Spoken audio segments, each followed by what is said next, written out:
1955, when buses peeled out of stops carrying white in the front and black in the back, black on their feet and whites in a seat, back when certain colors of skin had to go to the back of the business just to get something to eat.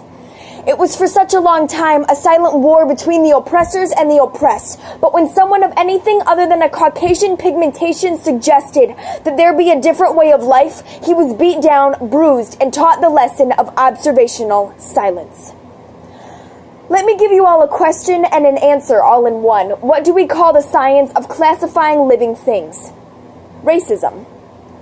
A direct quote from Martin Luther King himself. Darkness cannot drive out darkness, only light can do that. Hate cannot drive out hate, only love can do that. So why, as a matter of fact, is there an event called Bloody Sunday?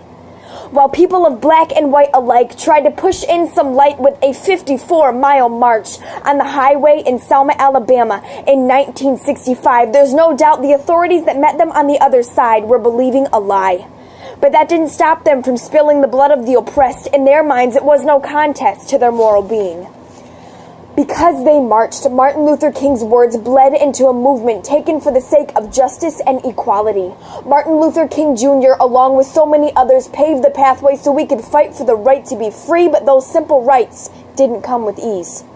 Social change requires the public consciousness of a certain issue. That little seed needed to be planted before anything could be done about racial inequality. Martin Luther King Jr. nurtured the prosperity of that seed.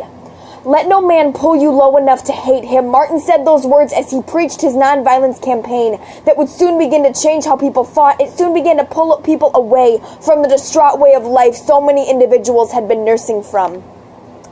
Imagine a world where laundry is the only thing that gets divided by color. Imagine a world where we live out Martin's dream with our children and our children's children being judged not by the color of their skin, but by the content of their character. Brown, blue, red, white, black. What kind of separation is that? April 4th, 1968, he was murdered in hate, but maybe that was our fate. Maybe it's our job to carry on the dream so we can make what he said true. Free at last, God Almighty, free at last.